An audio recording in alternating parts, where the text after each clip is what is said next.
Olá, pessoal, tudo bem? Sejam bem-vindos à nossa primeira aula do Desafio Caminho da Modelagem. A nossa primeira aula vai ser sobre os materiais utilizados aqui durante todos esses dias, né, desse nosso mini curso super intensivo de modelagem, corte e costura.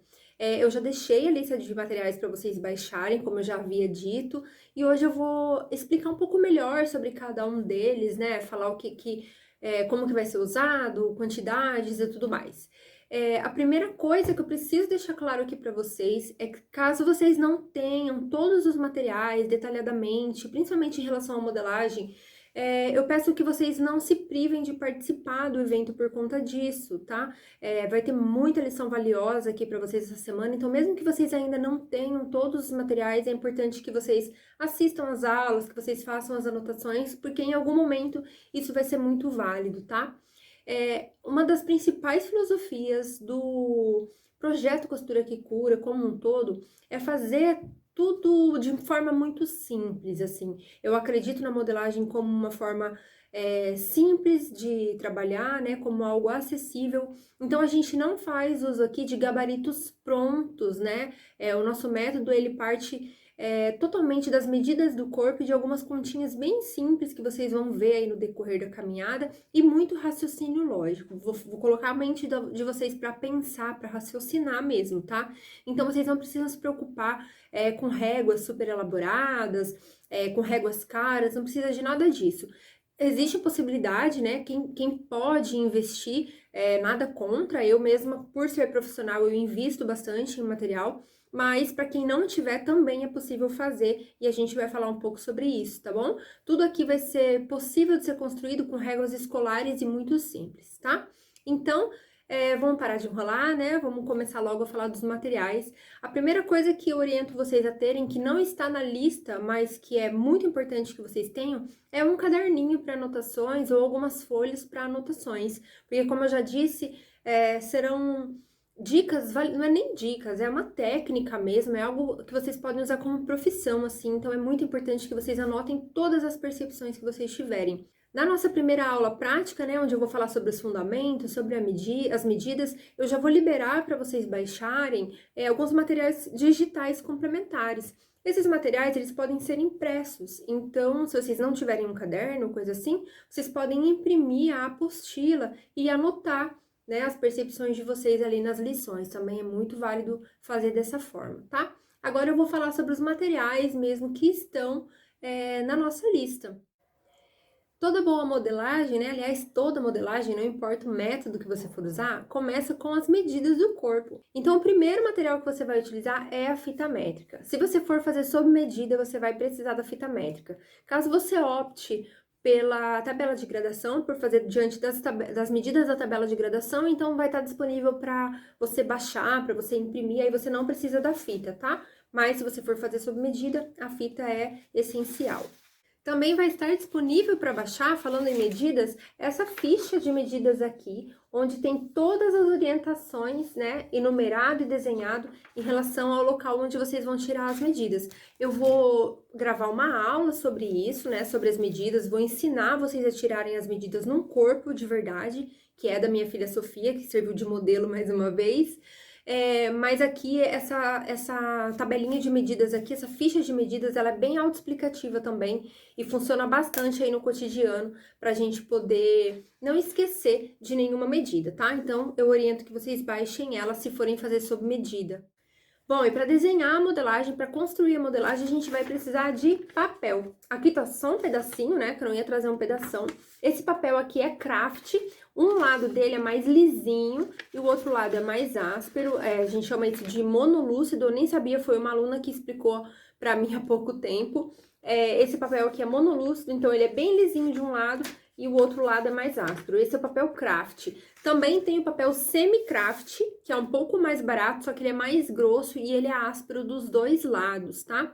Existem outros tipos de papel também, até num custo mais elevado, né, num valor mais elevado, como o papel translúcido, que é branquinho e meio transparente, parece até um papel manteiga, assim, mas eu não acho necessário, né, pra gente fazer que a gente tenha um papel muito caro, muito pelo contrário. Eu utilizo esse papel craft, né, e até o semi-craft às vezes, porque eu sou uma profissional, então para mim vale a pena comprar de rolo. Eu compro um rolo de não sei quantos quilos e pago tipo R$ 60.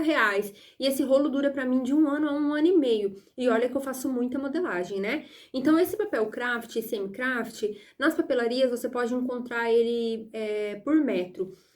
Já vi ele variar aí entre 50 centavos até R$ 2 o metro. Então, vai muito aí da sua região. Eu não posso te falar o certo quanto vai custar. Mas você também pode usar papel de presente, aqueles papel de presente que você guarda aí há tanto tempo. Você pode usar o verso dele, se for branquinho, né? Ou se ele for clarinho. Você pode usar jornal, pode pegar um caderno velho e unir as folhas, porque geralmente a modelagem ela é grande, ela é ampla, então o papel precisa ser mais largo. Mas o que importa é você não deixar de fazer, não importa o papel que você for usar, tá bom? Então pode usar a criatividade. Eu já vi até outro dia, nesses vídeos dessas modelistas russas, não sei, sabe? Que tem uns vídeos incríveis na internet. Eu vi uma moça fazendo em plástico. Ela pegou aquelas canetas permanentes, né, que não saem, e fez a modelagem dela em plástico para guardar. Eu achei incrível, então fica a dica aí para vocês também.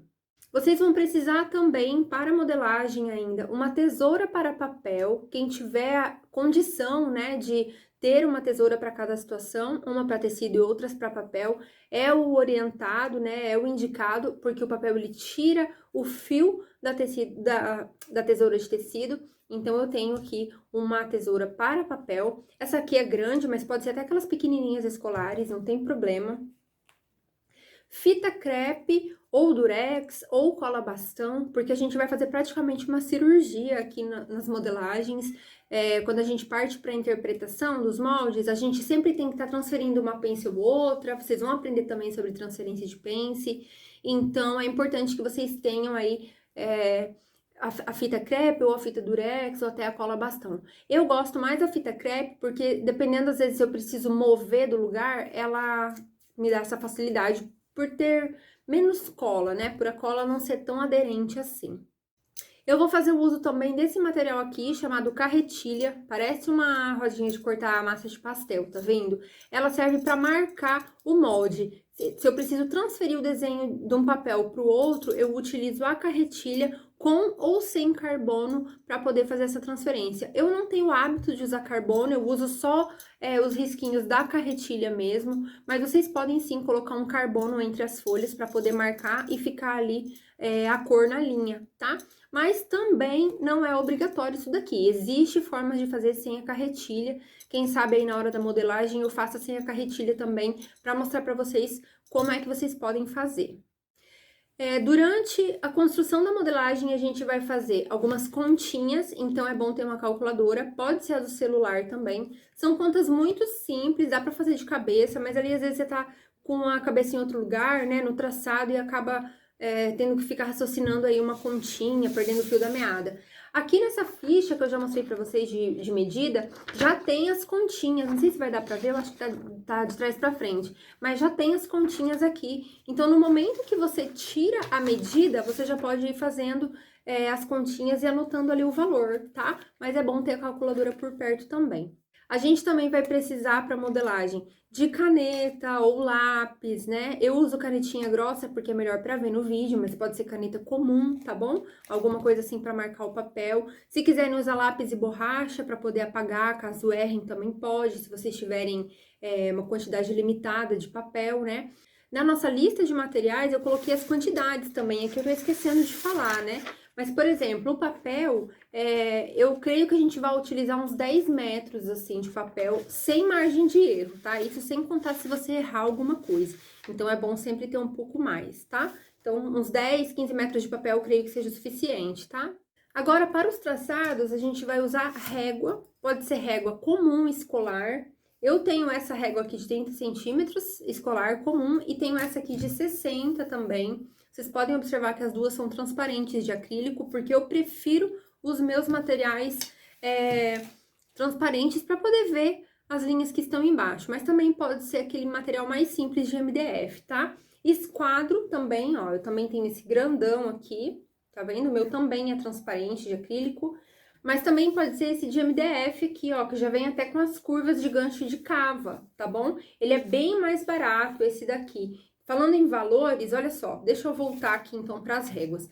Essa régua aqui eu paguei R$1,50. Essa régua grandona aqui eu paguei R$5, aí vai depender muito aí da sua região, mas eu creio que não vai passar muito disso, tá? Esse esquadro aqui, gente, eu tenho ele uns 20 anos, mais ou menos, 18 anos, vamos contar aí. Até hoje, ó, eu comprei para dar para as minhas alunas de presente, né, para sortear para as minhas alunas há um tempo atrás, e eu paguei R$30 nele. Então, um esquadro desse aqui tá aproximadamente R$30, tá? Já esse esquadro aqui, ele vem, esse esquadro, ó, do outro lado ele tem as marcações aqui, tá vendo? Eu comprei esse esquadro, veio também com uma régua e com uma curva de alfaiate, que não tá mais aqui, e eu paguei R$15 no kit inteiro. Então, de MDF é bem mais barato. O que importa no esquadro é essa quina aqui, ó. É esse, parece a ponta de um quadrado, tá vendo? Que é um ângulo de 90 graus. Então, não importa qual esquadro você tiver aí, ele tem que ter esse ângulo de 90 graus, que é isso que faz o nosso molde ficar reto, ó. Tá vendo?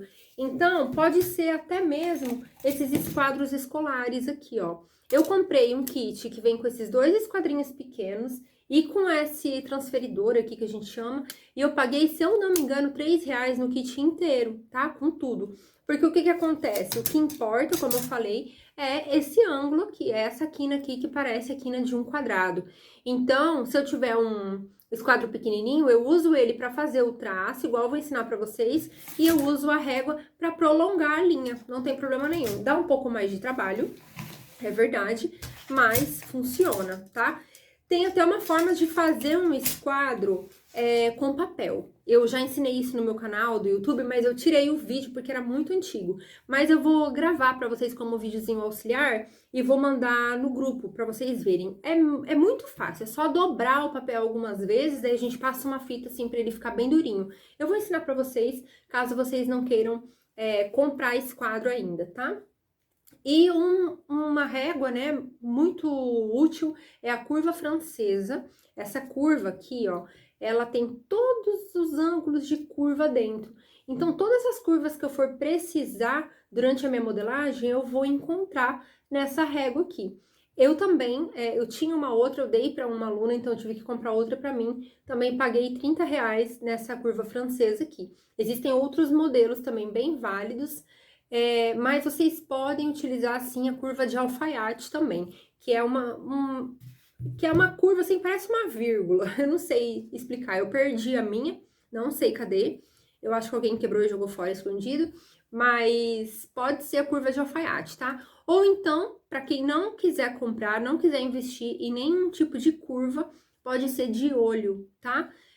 Eu vou ensinar para vocês durante a modelagem como é que tem que ficar essas curvas, qual que é o mais adequado, então vocês podem sim fazer ela de olho mesmo, e aí é bom que vocês vão aprendendo, vão treinando, tá bom? Bom, para modelagem foi isso, é isso que a gente vai precisar. Deixa eu colocar esses materiais aqui pro lado agora, porque agora eu vou mostrar para vocês o que a gente vai precisar para costura. Vamos lá. Para costura, a primeira coisa que a gente vai precisar é uma máquina de costura. Pode ser uma máquina de costura doméstica. Eu tenho ali a minha industrial, mas eu não ensino nela. Tenho aqui atrás também um overlock, tá vendo? E a minha doméstica que tá aqui do lado, que eu vou mostrar lá no momento da aula para não virar a câmera. Mas eu tenho uma máquina doméstica simples, vocês também podem usar. Outra coisa que a gente vai utilizar bastante é o ferro de passar. É muito importante porque uma boa costura sempre tem as costurinhas bem vincadas, bem marcadas. Então, a gente vai usar muito ferro. Pode ser o ferro que você tiver aí na sua casa, tá? Outra coisa muito importante é alfinete. Eu tenho aqui um monte de alfinete, mas também tem esses alfinetinhos aqui da cabeça colorida, que são um pouquinho mais caros, mas eu uso os mais simples mesmo, tá? Vocês vão ver aí. Vocês vão precisar também de algo para marcar o tecido. Eu tenho essa caneta mágica aqui que sai com o ferro, mas também tem o giz de alfaiate, tá? Não gosto muito do giz porque essa marca que eu comprei aqui, ela não sai no tecido, ela não risca o tecido. Mas também vocês podem usar, sabe o quê? Restinho de sabonete. Aquele restinho de sabonete que sobra, ele risca o tecido e depois ele sai conforme a lavagem ou se passar um paninho, tá? Então é bem válido, não corre risco de estragar o tecido de vocês. E para modelagem falta uma última coisa que é opcional, mas que eu preciso falar aqui para vocês, que é o algodão cru. Tenho aqui essa peça grande aqui de algodão cru, ou o TNT. Porque no método costura que cura, a gente faz toda a modelagem em etapas. A gente começa fazendo a base. O ideal é que a gente possa provar essa base na pessoa, né? Eu vou falar mais sobre isso na aula dos fundamentos, que é a próxima aula, mas o ideal é que a gente possa provar a base na pessoa para poder ter uma interpretação mais assertiva. Quando a gente prova a base já no corpo, é muito difícil que a peça vá dar ajuste. Então, para às vezes a gente não acabar perdendo o tecido da peça, é importante a gente respeitar essa etapa de provar a base. Eu vou mostrar para vocês exatamente como é que funciona o passo a passo e vocês vão decidir se vocês vão querer provar a base ou não, tá? Mas se quiserem provar a base, tem que ter o TNT ou o algodão cru. O TNT, ele é aquele material que parece um papel que serve para decoração de festa e tudo mais. O nome TNT vem da sigla tecido não tecido, porque ele é um aglomerado, né, de fibras entre papel e restos de tecido unido com cola. Então, ele não é tecido, ele não faz a trançagem, a tecelagem de tecido, tá? Então, ele não serve para ver caimento. Ele serve bem para a gente ver as medidas, para a gente provar e ver se as medidas estão corretas. Mas para fazer prova de roupa, por exemplo, ele já não serve porque ele não dá o caimento. Já o algodão cru é um pouco diferente, por ser tecido mesmo, é claro que ele é mais rígido, mais estruturado, mas ele serve melhor aí para ver até mesmo se vai ter caimento ou não, em relação a viés, fio do tecido, enfim. Então, eu tenho algodão cru ali, mas eu já fiz muito com TNT e sempre funcionou, tá bom? Bom, então eu acho que é isso, né, pessoal? Eu já falei demais aqui. Eu fico por aqui agora e até mais tarde na próxima aula.